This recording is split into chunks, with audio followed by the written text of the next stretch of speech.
शांति।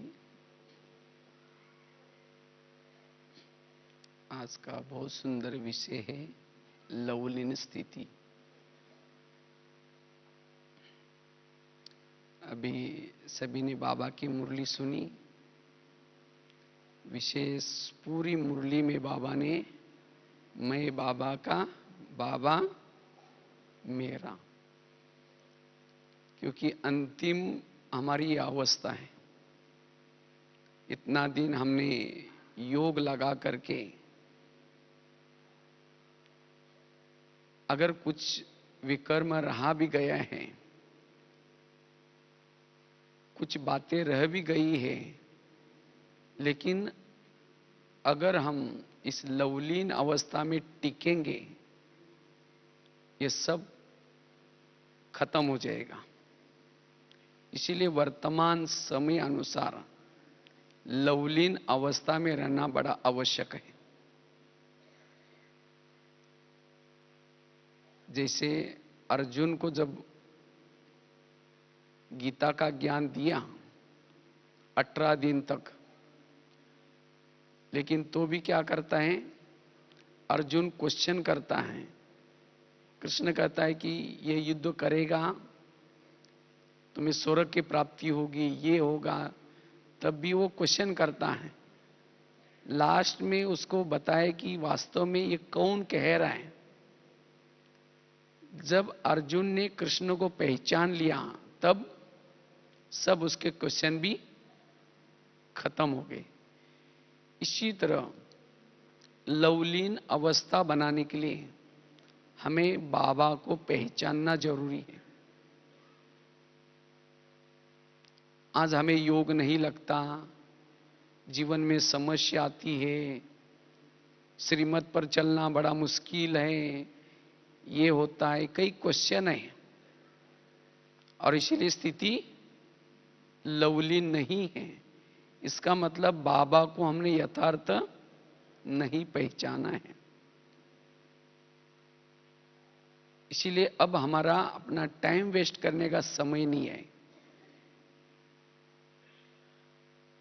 मैं तेरा, तू मेरा, मेरे प्रॉब्लम आपके प्रॉब्लम, आपके सब खजाने सब मेरे खजाने, जिसको कहते समर्पण भाव।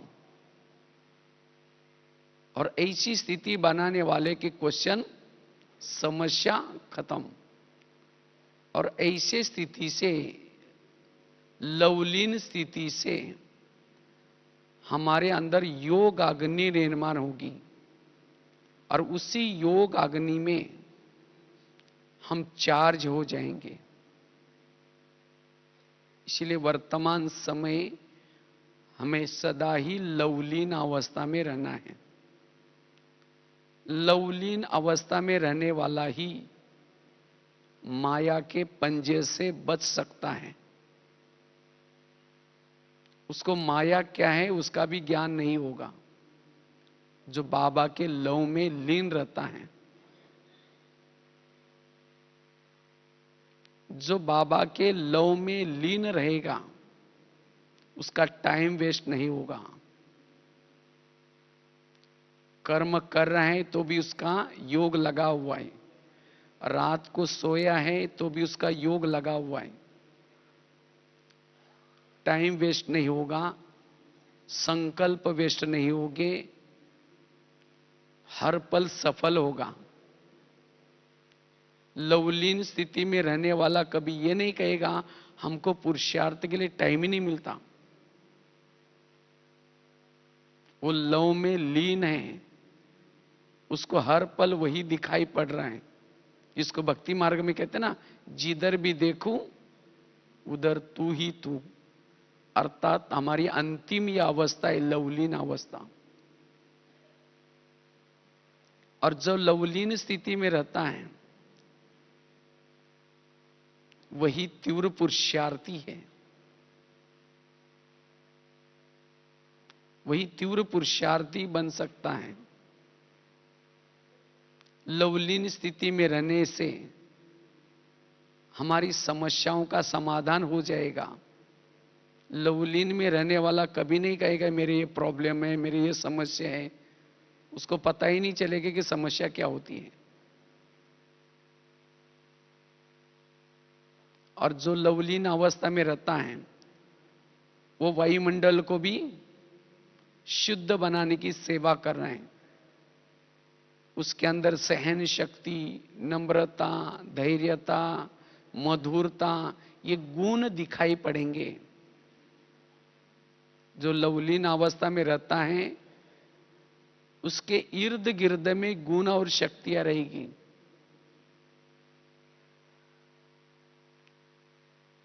वो बाप समान होगा।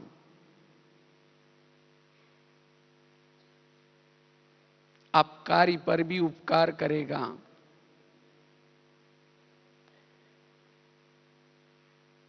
इसलिए ऐसी अवस्था की वर्तमान समय आवश्यकता है। जितना लवलीन में रहेंगे आत्माभिमानी स्थिति नेचुरल नेचर बन जाएगी। लवलीन रहने से ही आत्माभिमानी स्थिति नेचुरल नेचर रहेगी। जितना लवलीन स्थिति में रहेंगे इस दुनिया की आकर्षण से, प्रभाव से मुक्त रहेंगे। उसको दुनिया की कोई भी बातें प्रभाव में नहीं डाल सकती। जो परमात्मा के प्रभाव में आ गया इस दुनिया की व्यक्ति, वस्तु सभी प्रभाव से मुक्त रहेगा। और जो लवलीन स्थिति में रहता है उसको अति इंद्रिय सुख अनुभव होगा। अति इंद्रिय सुख। और जिन्होंने ये अति इंद्रिय सुख का अनुभव किया उसका दिल अंदर से गाता रहेगा, पाना तासो पा लिया, अब मुझे कुछ नहीं चाहिए। क्योंकि ये अतीन्द्रिय सुख केवल संगम युग में मिलता है, प्रभु मिलन से मिलता है। जो सुख पूरा युगों में कुछ देखने से, खाने से नहीं मिलता, वो सुख प्रभु मिलन से मिलता है। और ये अतीन्द्रिय सुख का अगर अनुभव करना है लवलीन अवस्था चाहिए। लवलीन स्थिति में रहने वाला आत्मा अनुभूति, परमात्मा अनुभूति कर सकता है। और जो लवलीन अवस्था में रहता है उसके अंदर के जो पुराने संस्कार हैं वो ऑटोमेटिकली परिवर्तन होंगे। इसलिए बाबा कहते बच्चे इस स्थिति का अनुभव करो।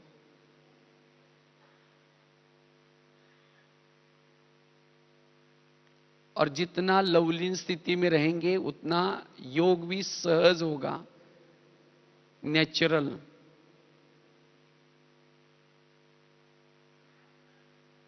लवलीन स्थिति में रहने से वाणी में बल आएगा, कर्मों में बल आएगा, दृष्टि में बल आएगा। और जितना हम लवलीन अवस्था में रहते हैं दूसरे के अंदर कोई भी कमी कमजोरी दिखाई नहीं पड़ेंगी। सब हमें मीठे लगेंगे, अच्छे लगेंगे, क्योंकि हम खुद लवलीन हैं। इसीलिए दूसरे भी अच्छे दिखाई पड़ेंगे। किसी के अंदर कोई दोष अवगुण नजर नहीं आएगा। इसलिए अभी गीत भी बज रहा था ना, बाबा के प्यार में सदा दिल डूबा रहे, यह अवस्था बनी रहे। लेकिन ऐसी लवलीन अवस्था हमारी सदा बनी रहे उसके लिए कुछ बातों का ध्यान देना जरूरी है। ये लवलीन अवस्था हमारी क्यों नहीं रहती? क्योंकि ये जब अवस्था रहती है तो बहुत सारे फायदे हैं। हमारे अंदर गुण आएंगी, शक्ति आएंगी, हमारी सभी समस्या खत्म हो जाएंगी।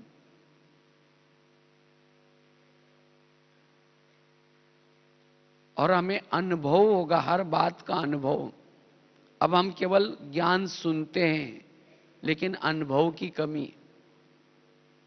और जिन्होंने लवलीन स्थिति के द्वारा अनुभूति की है, वो अंत तक ज्ञान को कभी नहीं छोड़ेंगे। आज कई भाई बहने ज्ञान को छोड़ देते हैं, क्यों? उन्होंने जब तक ज्ञान में चले थे, ज्ञान के आधार से चले थे, अनुभव नहीं किया था। जिन्होंने अनुभव किया वो कभी नहीं छोड़ेंगे। इसीलिए बाबा कहते, बच्चे लवलीन स्थिति के द्वारा अनुभूति करो, प्रभु का प्यार क्या है, प्रभु कैसे सर्व संबंधों की पालना करता है, वो लवलीन स्थिति से पता चलेगा। और ऐसी लवलीन अवस्था में रहने से हमारे संकल्प समर्थ चलेंगे। आलस अलबेलापन नहीं आएगा, सदा अलर्ट एक्टिव लाइट की स्थिति रहेगी। इसलिए ऐसी लवलीन अवस्था में बनानी है। लेकिन उसके लिए हम क्या करें जो हमारी लवलीन अवस्था बनी रहे? उसके लिए सबसे पहली बात है, अगर हमें लवलीन अवस्था का अनुभव करना है, उसके लिए बाबा के साथ हमारा जिगरी प्यार चाहिए, लव चाहिए। बाबा को हमें यथार्थ पहचानने की जरूरत है। जो बाबा को यथार्थ पहचानता है, उसकी ही यह लवलीन अवस्था बनी रहती है। अभी भी हमने बाबा को यथार्थ पहचानना, इसलिए बाबा ने एक गीता में यूज किया शब्द, मुझे पहचानने वाले कोटों में को में कोई है। भले कई ब्राह्मणों में भी अभी तक पहचाना नहीं है। अगर बाबा को यथार्थ पहचाना तो उसके मत प्रमाण चलेंगे। वो कभी क्यों क्या के क्वेश्चन नहीं करेंगे। और जिन्होंने बाबा को पहचान लिया, उसकी लवलीन अवस्था बनी रहेगी। बाबा को पहचानना अर्थात ड्रामा को पहचानना, परिवार को पहचानना, स्वयं को पहचानना।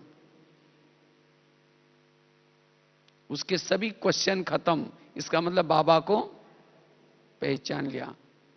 अगर मेरे कोई बात में क्वेश्चन आते हैं, ये क्यों हो रहा है, ये ऐसा क्यों हो रहा है, इसका मतलब बाबा को पहचाना नहीं है। बाबा को पहचानने के बाद सब क्वेश्चन खत्म, मन हल्का। इसीलिए हमें बाबा को पहचानने की जरूरत है। जितना हम स्मृति स्वरूप बनेंगे, स्मृति स्वरूप बनने से, गोप गोपिका ने कोई तपस्या नहीं की थी, वो सहज उनका योग था। तो इसी तरह हमारी भी वो स्थिति बनी रहे, उसके लिए हमें बाबा को पहचानना है। सबसे पहले अपने आप को भी पहचानने की जरूरत है कि मैं कौन हूं। अपने आप को पहचानना तो वास्तव में हम मतलब कोई आत्मा, ये तो आत्मा, लेकिन कौन सी आत्मा? हम कौन सी आत्मा हैं? इस युगों में हर जन्म में हीरो पार्टधारी ऐसी मैं आत्मा हूं। मैं वो आत्मा हूं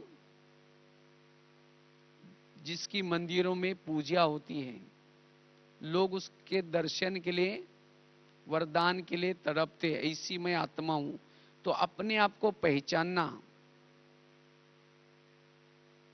जितना हम अपने आप को पहचानेंगे, अपने महत्व को समझेंगे, उतना हमारी स्थिति कैसी बनेगी? लवलीन। तो लवलीन अवस्था बनाने के लिए अपने आप को पहचानना, बाप को पहचानना। हमारा बाप कौन है? अगर किसी का बाप अगर प्रधानमंत्री है, उसको कितना नशा चढ़ती है, वो डरेगा नहीं कभी भी। कहेगा मेरा बाप प्रधानमंत्री है, कहेगा मेरा बाप सरपंच है, मेरा बाप मुख्यमंत्री है। तो हमारा बाप कौन है? सर्वशक्तिवान है, कल्याणकारी है, विघ्न विनाशक है, मुक्तिदाता है, सबकी झोली भरने वाला है, तीनों लोगों का मालिक है। तो जब हमें ये नशा चढ़ेगी तब हमारी स्थिति कैसी बनेगी? लवलीन। तो मेरा पिता कौन है, इसकी पहचान। तो बाबा को यथार्थ पहचानना, स्वयं को यथार्थ पहचानना, तब लवलीन अवस्था। हमें अपनी अवस्था को लवलीन बनानी है तो स्वयं की यथार्थ पहचान और बाबा की भी यथार्थ पहचान। बाबा कौन है? जैसे मैं बताया, कृष्ण ने जब अपना साक्षात्कार कराया तब जाकर के पता चला कि ये कौन कह रहा है। इसी तरह आज हमें कौन कह रहे हैं? जब बाबा को पहचान लिया, लगन में मगन की स्थिति बनेगी। साथ में मेरा टीचर कौन, कौन मुझे पढ़ाता है, इतना ऊंचा टीचर जो परम धाम से आकर के पढ़ाता है। तो पढ़ाने वाला कौन? इस पढ़ाई का फल क्या मिलने वाला है? जितना इस बात को याद करेंगे उतना लगन में मगन लवलीन स्थिति बनेगी। मेरा परम शिक्षक कौन, परम सदगुरु कौन? कई कहते ना हम तो इस गुरु के शिष्य हैं, बहुत नशा रहती है, लेकिन हम किस सदगुरु के हैं? गुरुओं का भी गुरु, सबको सदगति देने वाला हम उसके हैं, सबको वरदान देने वाला, मुक्ति देने वाला। तो हमारा सदगुरु इतना ऊंचा। जब हम योग में बैठते हैं, जब ये बातें याद करते हैं, जितना स्मृति स्वरूप होकर के बैठते हैं, उतनी हमारी स्थिति लवलीन बन जाएगी। क्योंकि जब हम योग में बैठते तो स्विच को, स्मृति को ऑन करके बैठना है। और केवल योग की नहीं, चलते फिरते भी हम स्मृति स्वरूप, जितना हमारी स्मृति स्वरूप स्थिति बनेगी उतना लवलीन अवस्था बनेगी। जब हम विस्मृत रहते हैं तब हम देह भान में आ जाते हैं, और देह भान में आने से वो लवलीन स्थिति से बाहर आते हैं, बाह्य मुक्ति बन जाते हैं। इसलिए हमें स्मृति स्वरूप, मैं कौन, मेरा पिता कौन, टीचर कौन है, सदगुरु मेरा कौन, साथ में मेरा प्रियतम कौन। जैसे अगर किसी की सगाई कोई धनवान व्यक्ति से होते हैं तो कितना नशा होती है। तो आज में हमारा सबका प्रियतम कौन है? संसार में सबसे सुंदर, तीनों लोगों का मालिक, और उसने हमें पसंद किया, वर लिया, उसने हमारे गले में वरमाला डाली है, 7 फेरे भी लिए हैं। लिया सभी ने 7 फेरे? 7 दिन का कोर्स है, क्या है? 7 फेरे। फिर मंगलसूत्र भी उसने पहनाया है। बैच है मंगलसूत्र, अगर नहीं पहना तो शादी कच्ची पक्की अभी। तो इसलिए मंगलसूत्र सदा पहन कर रखना है। और रोज श्रृंगार करने के लिए कहां से आता है? परम धाम से आता है। कौन सी ऐसी सजनी होंगी जिसको रोज पति श्रृंगार करता हो? ऐसा है? तो रोज कितना श्रृंगार करता है, 4 पेज की बातें इतना प्यार से कहता है। अगर इन बातों को याद करेंगे हमारी अवस्था कैसी बनेगी? लवलीन अवस्था बनेगी। रोज हमें वो डायरेक्शन देता है। पतियों का पति है, तो मेरा प्रियतम कौन, मेरा रक्षक कौन? जिसको रक्षक याद आए वो हर पल मेरे साथ में है। मेरा प्रिय मित्र कौन, जो समय पर आकर के मुझे मदद की, मेरे आंखों के आंसू पोंछे, मुझे गले लगाया, मैं जैसा भी था मुझे मदद की। तो जब इन बातों को याद रखते हैं और उसका स्मृति स्वरूप बन करके रहते हैं, बाबा की पालना को याद करते, तब अवस्था लवलीन बन जाएगी। इसको कहते बाबा को यथार्थ पहचानना। जो पढ़ा रहे हैं, पालना कर रहे हैं, वो कौन है? और ऐसी लवलीन अवस्था बनते बनते हम अशरीरी बनेंगे और इसी लवलीन अवस्था से ही हमारी कर्मातीत अवस्था बनेगी। तो निरंतर हमारी लवलीन अवस्था बनी रहे, कर्मयोगी अवस्था बनी रहे।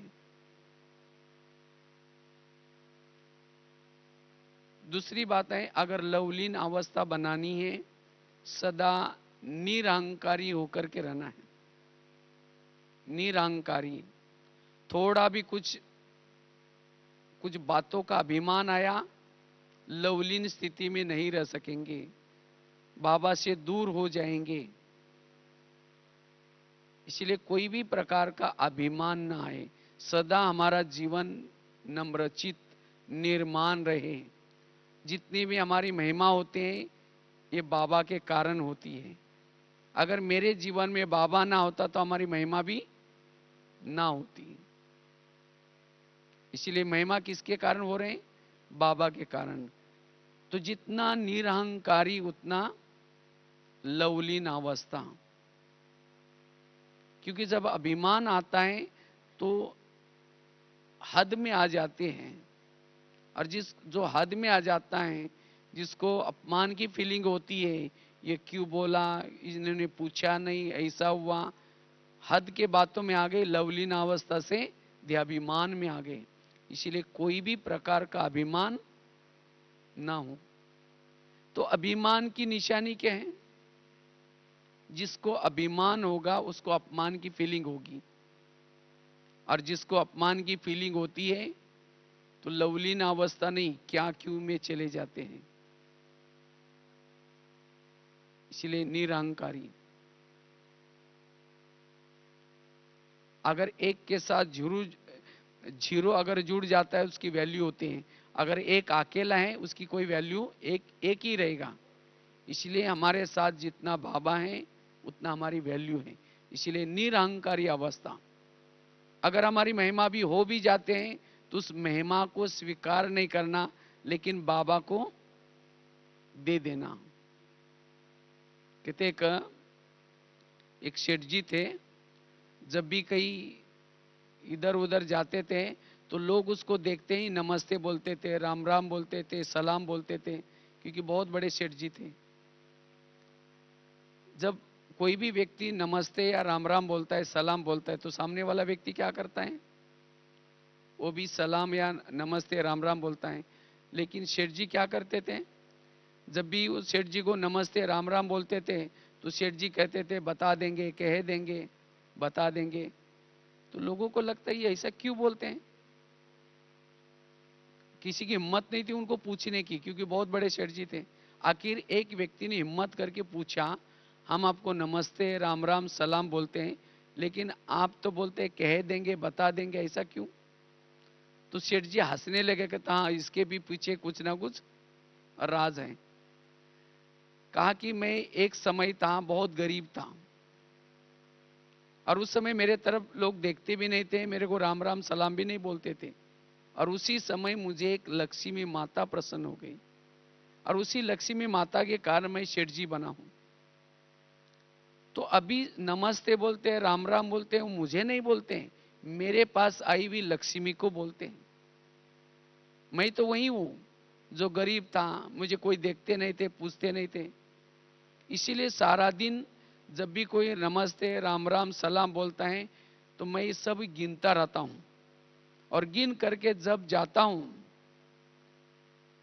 कमरे में, मेरे कमरे में एक लक्ष्मी माता का फोटो है, उनको मैं कहता हूं, हे लक्ष्मी माता, आज इतने लोगों ने आपको राम राम बोला, इतने ने सलाम बोला, और इसीलिए मैं कहता हूं कह देंगे बता देंगे। यह है निरहंकारी स्थिति। तो इसी तरह आज हम भी वही गरीब हैं, हाँ, जिसको कोई पूछते नहीं थे दुनिया में, तो कहा क्या हमारी कोई वैल्यू नहीं थी, लेकिन हमें भी एक बाबा प्रसन्न हो गया, और उन्होंने हमारे अंदर कला भर दी, विशेषता भर दी, गुण भर दी, और जिसके कारण आज हमारी क्या होते हैं, महिमा होती है।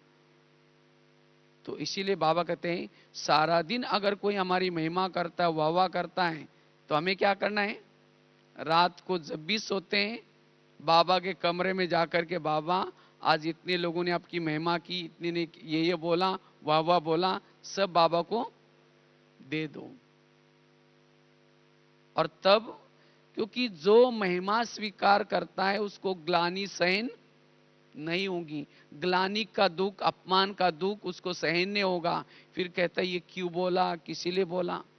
इसलिए जीवन में कभी महिमा स्वीकार नहीं करनी है, और वही लवलीन रह सकता है जिसको योगियों का गायन है, मान अपमान निंदा स्तुति में भी समान, और जो ऐसा समान रहता है वही लवलीन अवस्था में रह सकता है। तो लवलीन स्थिति बनाने के लिए ये निरहंकारी स्थिति बड़ी काम आएगी। जितना निरहंकारी रहेंगे उतना लवलीन बन सकते हैं। तो चेक करना ही कहीं मुझे अभिमान तो नहीं आ रहा है। ये सब बाबा की देन है, क्योंकि प्रभु जब इस धरती पर आता है तो हर एक का भाग्य बनाने के लिए हर एक के अंदर कोई ना कोई कला भर देता है, कोई विशेषता दे देता है। तो वास्तव में वो कला मेरी अपनी नहीं है, वो प्रभु की देन है। तो प्रभु की देन को अपना समझना अमानत में ख्यानत है। इसीलिए बाबा कहते बच्चे सदा निरहंकारी रहो, तो जो विघ्न आते हैं, आपस में खिटपिट होती है, वो सब खत्म हो जाएंगे। नहीं तो आज एक दूसरे की खिटपिट अंदर से जो है, इन सब का कारण है अभिमान। अभिमान के कारण आपस में खिटपिट है, मैं इतना करता हूं, मैं ये करता हूं, फिर भी मेरे को पूछते नहीं, फिर भी ये नहीं करते। इसलिए बाबा कहते बच्चे निरहंकारी बनो। तीसरी बात है, अगर लवलीन स्थिति बनानी है, इसके लिए जैसे बाबा ने कहा कि मैं बाबा का, बाबा मेरा, ये है समर्पित भाव। मैं बाबा का, बाबा मेरा। लेकिन बाबा हमारे दिल में तब रहेगा, कब रहेगा, जब हमारा दिल स्वच्छ है, साफ है।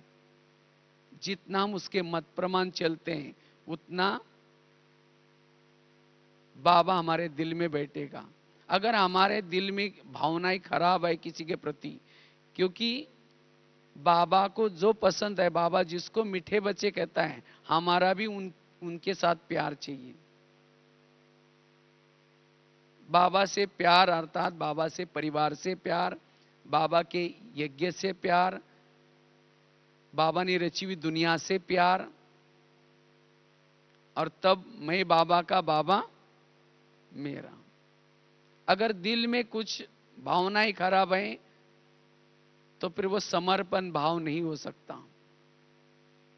इसलिए हमारा समर्पण भाव हो। मेरी जो भी कुछ है ये श्रीमत प्रमाण मुझे यूज करना है। अब बाबा को दिया, ये शरीर भी मैंने किसको दिया है, बाबा को दिया है। अगर मैंने उसको गलत यूज किया तो तो अमानत में क्या होगी? लवलीन अवस्था नहीं रहेगी।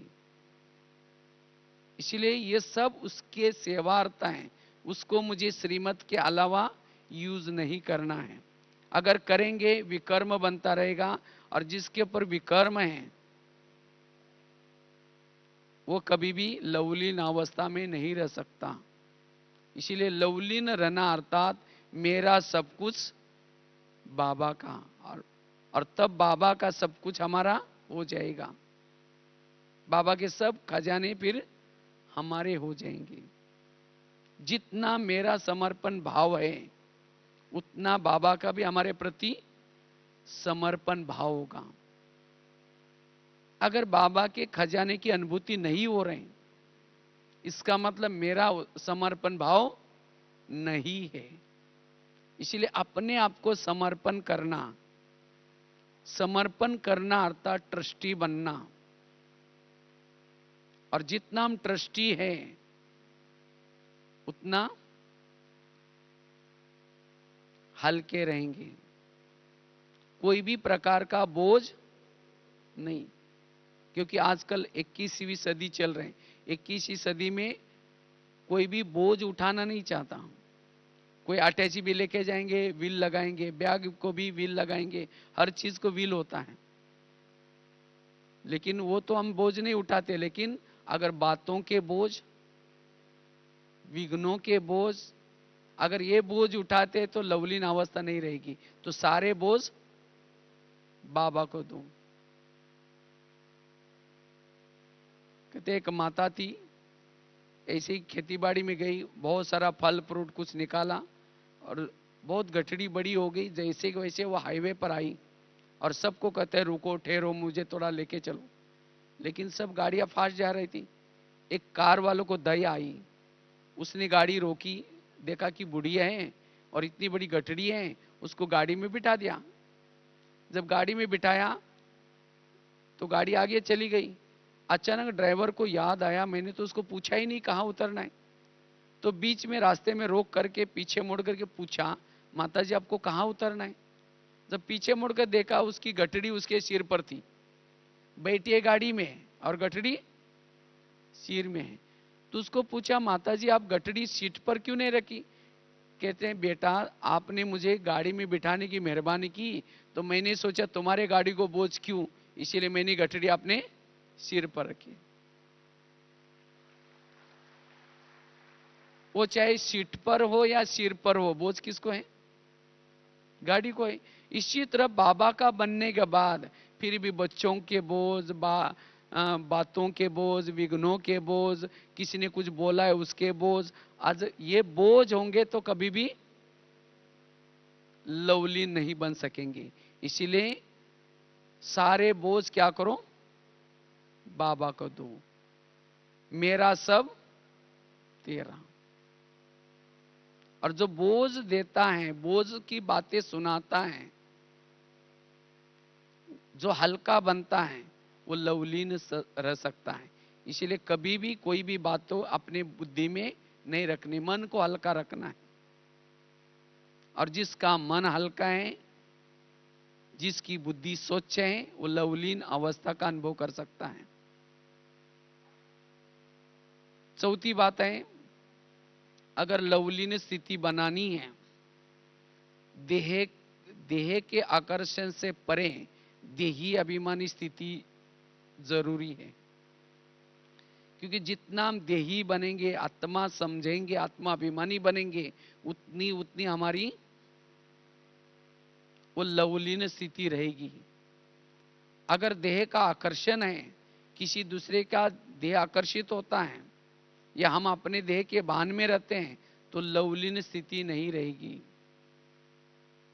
इसलिए अपने देह से भी वैराग और दूसरे के देह से भी वैराग। कभी भी हमें किसी का 5 तत्वों का शरीर आकर्षित न करे। अब कहीं को तो शरीर तो क्या, एक छोटा सा फोटोग्राफ्स भी होता है, वो भी आकर्षित करता है, तब भी मन में चंचलता हो जाती है। अगर शरीर आकर्षित होता है, हम कभी भी लवलीन नहीं बन सकेंगे। तो लवलीन बनने के लिए देही अभिमानी स्थिति चाहिए। जितना हमारी देही अभिमानी स्थिति है उतना लवलीन। क्योंकि देह कैसा बना हुआ है? देह तो जैसे कोई बाथरूम, लैट्रिन, या सभी को अगर एक अच्छा सा पैकिंग में रखेंगे तो कभी आकर्षण होगा वो? हाँ? तो इसी तरह शरीर में एक पैकिंग है। अंदर तो क्या है? कफ है, हाँ, लैट्रिन, बाथरूम, ये सब मांस वगैरह सब, हाँ, और उसको एक बढ़िया सा पैकिंग करके रखा हुआ है। इसीलिए हमें कभी भी अगर आकर्षित हो तो वो आत्मा के ऊपर आकर्षित होना है, किसी का शरीर देख करके आकर्षित नहीं होना है। क्योंकि शरीर आकर्षण हो गया, विकार भी आ गए वहां, और जिसके अंदर विकार है, पुराने संस्कार हैं, वो कभी भी लवलीन नहीं रह सकता। तो लवलीन रहने के लिए हमें आकर्षण से परे, खुद के शरीर के आकर्षण से भी परे और दूसरों के शरीर के आकर्षण से भी परे। तो जितना देही अभिमानी स्थिति है उतना हमारी लवलीन अवस्था रहेगी, और देही अभिमानी स्थिति हमारी बनी रहे इसके लिए रोज पढ़ाई, अमृत वेला का योग, जितना सवेरे सवेरे अमृत वेले के तरफ ध्यान रहता है, और जो मुरली है, मुरली के ऊपर हमारा ध्यान रहता है, ये दो बातें सवेरे सवेरे जिसकी पक्की है वो देही अभिमानी स्थिति में रह सकता है। और जितना सवेरे जो देही अभिमानी का अनुभव किया वो सारा दिन किसी के भी शरीर के आकर्षण में नहीं आएगा। देही अभिमानी स्थिति में रहने से बाबा के लव में लवलीन रहेगा। जिसको बाबा कहते देखते हुए भी न देखने की अवस्था बनी रहेगी, देखते हुए भी न देखने की अवस्था बनी रहने के लिए देही अभिमानी स्थिति चाहिए।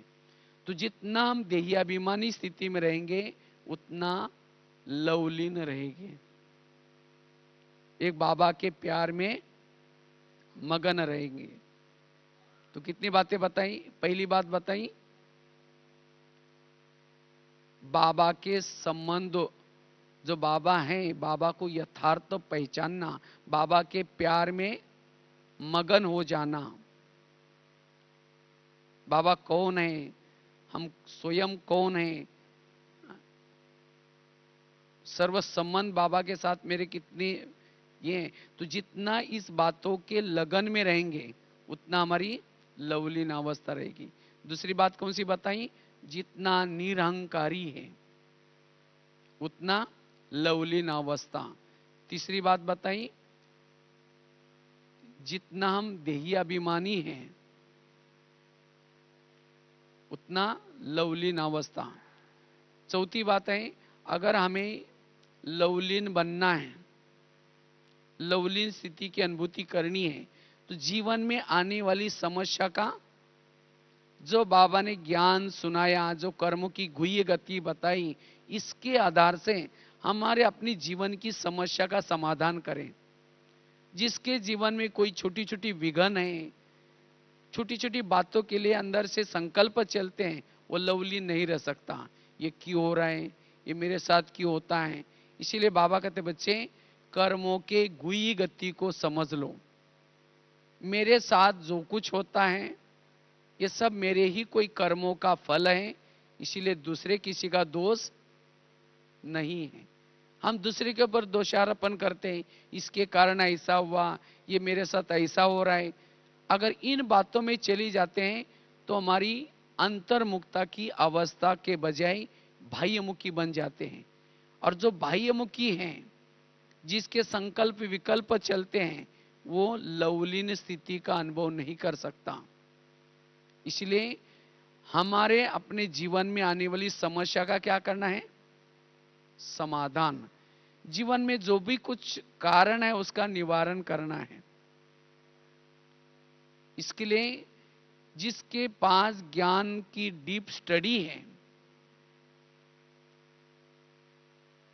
वही क्वेश्चन, प्रश्न से पार रह सकता है। और जिसके जीवन में कोई क्वेश्चन नहीं है क्यों क्या, वही लवलीन रह सकता है। नहीं तो कभी कभी हम योग में तो बैठ जाते हैं, अवस्था लवलीन बनाने के लिए शुरू तो करते हैं, मैं आत्मा हूँ शांत स्वरूप, फिर कह के मेरे को उन्होंने क्यों बोला, फिर कह के छोड़ो मैं आत्मा हूँ शांत स्वरूप, फिर कह के 15 दिन पहले भी तो बोला था, फिर कह के ठीक है मैं आत्मा हूँ, फिर कह के सबके बीच में क्यों बोला। वो कहाँ लवलीन अवस्था बनी रहेगी। इसका मतलब मैंने ड्रामा को नहीं समझा, मैंने कर्म गति को नहीं समझा, जो हो रहा है सब अच्छा हो रहा है उसको नहीं समझा। तो जिन्होंने ज्ञान की इस बातों को अच्छी तरह समझ लिया, उसके सभी प्रश्न खत्म। अगर जीवन की समस्या है, संकल्प चलते हैं, ज्ञान को नहीं समझा।